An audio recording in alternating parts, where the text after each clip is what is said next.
That's Kodak, the company that photographed its own demise. Picture this. It's 1975, and deep inside Kodak's research labs in Rochester, New York, a young engineer named Steven Sasson has just created something that will eventually destroy the very company paying his salary. He's holding what looks like a toaster-sized contraption of circuits and wires, but it's actually the world's first digital camera.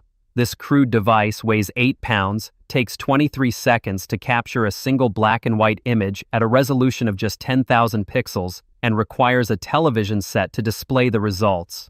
When Sasson demonstrates his invention to Kodak executives, their response is lukewarm at best. Little did they know, they were staring at the future of photography, and more importantly, the instrument of their own corporate suicide.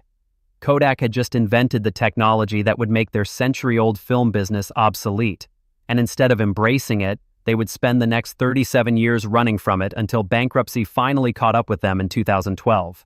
The irony becomes even more bitter when you consider Kodak's humble beginnings and their original mission to democratize photography.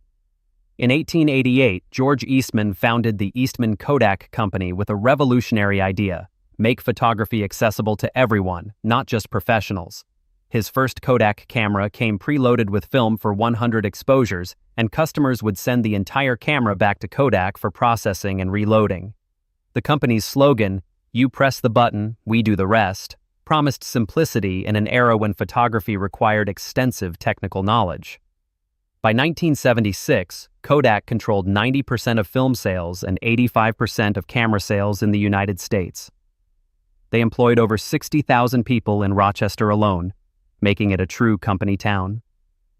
The yellow boxes of Kodak film were as ubiquitous as Coca-Cola bottles, and phrases like Kodak moment entered everyday language.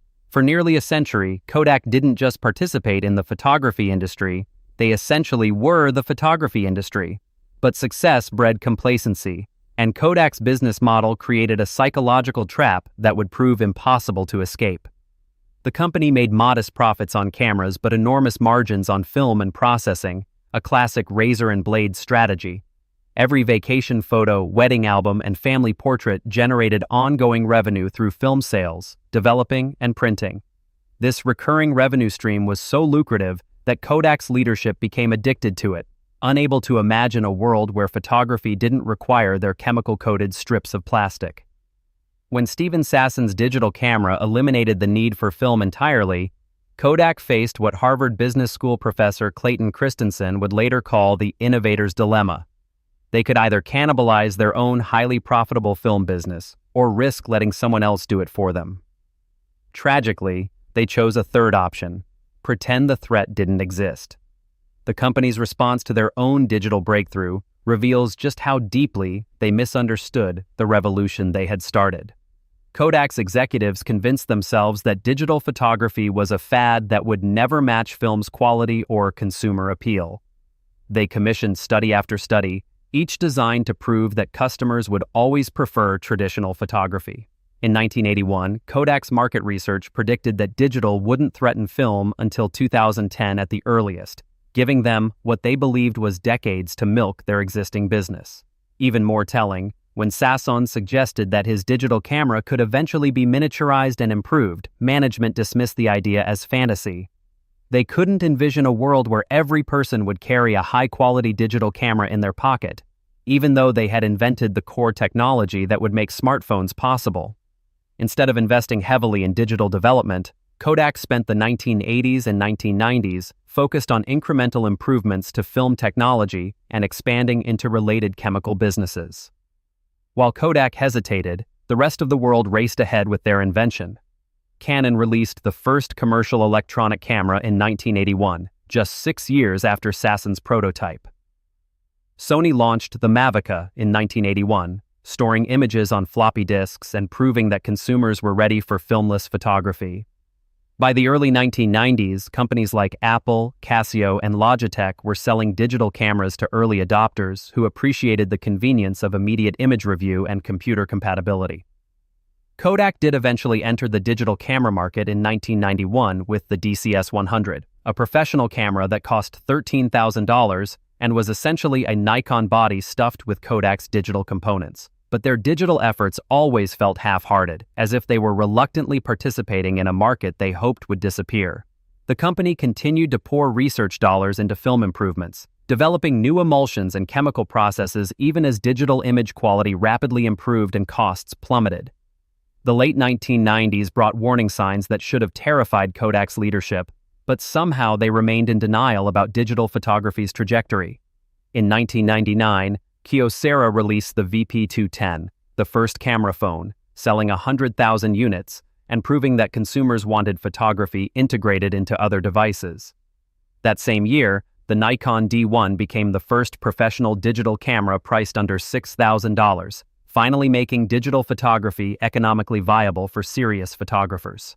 Meanwhile, personal computers became powerful enough to handle digital images, and the internet provided a new way to share photos instantly across the globe. Kodak's film sales began declining in 2000, dropping from peak revenues of $14 billion to just $9 billion by 2005. The company laid off thousands of employees and closed manufacturing plants, but executives still publicly insisted that film would remain relevant for decades. As late as 2007, just 1 year after Twitter launched and fundamentally changed how people shared moments, Kodak was still investing hundreds of millions of dollars in film production capacity. Perhaps most frustratingly, Kodak actually possessed many of the pieces needed to succeed in the digital age, but their film-centric mindset prevented them from assembling those pieces into a coherent strategy. The company held over 1,000 patents related to digital imaging, including fundamental technologies for image sensors, compression algorithms, and color processing.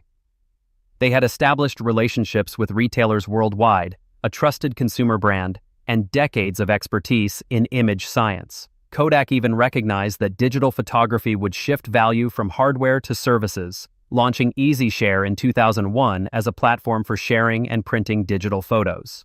The EasyShare software was actually quite innovative, allowing users to email photos, create albums, and order prints online. But instead of building EasyShare into a comprehensive digital ecosystem, like what Instagram would later become, Kodak treated it merely as a way to drive customers back to their printing services. They charged premium prices for digital prints and failed to embrace the social aspects of digital photography that would prove so crucial to companies like Facebook and Google. The smartphone revolution delivered the final blow to Kodak's film business, but it shouldn't have been a surprise given that they had invented the underlying technology 30 years earlier. When Apple launched the iPhone in 2007, followed quickly by Android devices with increasingly sophisticated cameras, suddenly everyone carried a device capable of taking, editing, and sharing photos instantly. The number of photos taken annually exploded from about 80 billion in 2000 to over 1 trillion by 2012, but virtually none of them used Kodak film. Social media platforms like Facebook and Instagram turned photography into a continuous stream of communication rather than discrete moments worthy of physical prints. The very democratization of photography that George Eastman had started in 1888 was finally complete, but Kodak had become irrelevant to the process. Young consumers who grew up with digital cameras couldn't understand why anyone would want to wait days to see their photos or pay money for every shot they took. The Kodak moment became an anachronism in an age of infinite, free, instantly shareable images. By the time Kodak filed for bankruptcy in January 2012, the company that had invented digital photography owned just 3% of the digital camera market they had created. Their stock price had fallen from a peak of $94 in 1997 to just 37 cents on the day they declared bankruptcy. The Rochester workforce that once numbered 60,000 had shrunk to fewer than 7,000 employees. In a final twist of irony, Kodak's most valuable assets in bankruptcy were the digital imaging patents they had accumulated over the decades, which they sold for $525 million to companies like Apple, Google, and Samsung. These tech giants understood what Kodak never did, that digital photography wasn't just about replacing film, but about fundamentally transforming how humans capture, share, and remember their experiences. The company that had coined the phrase Kodak moment had failed to recognize that moments themselves were changing in the digital age. The Kodak story stands as perhaps the most tragic example of corporate suicide in business history, made all the more painful by the fact that they held the murder weapon in their own hands.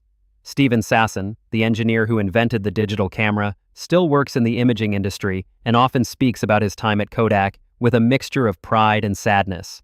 He's proud of creating technology that put a camera in billions of people's pockets, but sad that his own company couldn't find a way to benefit from his innovation.